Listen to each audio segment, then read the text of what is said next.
দর্শক এখন গ্যালারিতে দেখতে পাচ্ছি হাজার হাজার দর্শক নিজেদের রোজগারের টাকা খরচ করে মেসিকে এক ঝলক দেখার আশায় বসে আছেন। আর মাঠে দেখা যাচ্ছে কিছু নির্লজ্জ পেশাদার বেহায়া মানুষ যারা জনগণের টাকায় ফ্রিতে ঢুকে সেলফি তোলাকে জাতীয় কর্তব্য বানিয়েছেন।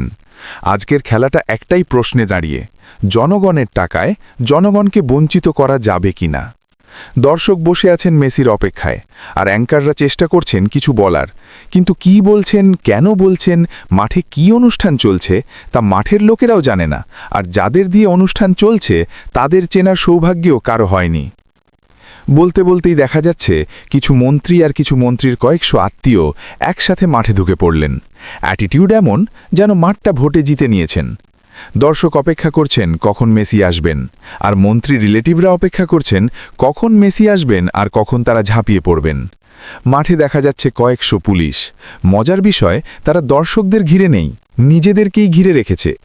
দর্শকরা উল্টো পুলিশের দিকে তাকিয়ে আছে যাতে পুলিশ কিছু অপ্রয়োজনীয় সাহস না দেখায়। পরিসংখ্যান বলছে গ্যালারিতে দর্শক কম, মাঠে দর্শক বেশি। গ্যালারিতে পুলিশ কম, মাঠে পুলিশ বেশি, কারণ পুলিশেরও মেসির সাথে একটা ছবি দরকার। দর্শকরা এখনও খুব উৎফুল্ল, এতটাই উৎফুল্ল যে তারা এক মুহূর্তের জন্য ভুলে গেছে এটা পশ্চিমবঙ্গ। এখানে প্রতিশ্রুতি দেওয়া হয় সিরিয়াসলি আর রাখা হয় একদম হালকাভাবে।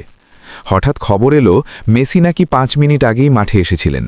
কেউ দেখেনি, কারণ মেসির চারপাশে তখন মন্ত্রী, রিলেটিভ, পুলিশ, সাংবাদিক আর কিছু অচেনা প্রজাতির মানুষ মানব প্রাচীর বানিয়ে ফেলেছে।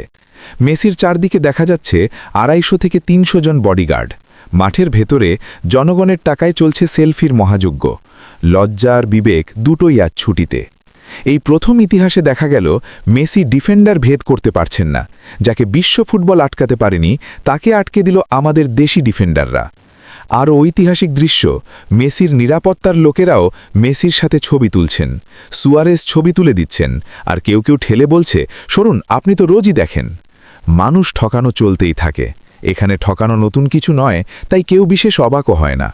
হঠাৎ গ্যালারি থেকে একসাথে আওয়াজ ওঠে, মাঠ খালি কর, মাঠ খালি কর। এই প্রথম দর্শকদের কথা শোনা হয়। মাঠ খালি হয়ে যায়, মেসি সহ।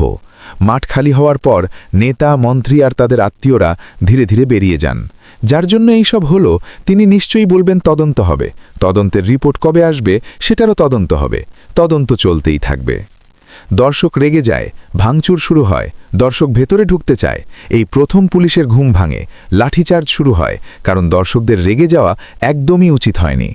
আর ঠিক তখনই আসে একটা পজিটিভ খবর। এই প্রথম কোনো স্টেডিয়ামে একটা জলের বোতল বিক্রি করে সবচেয়ে বেশি লাভ করল আমাদের কলকাতা।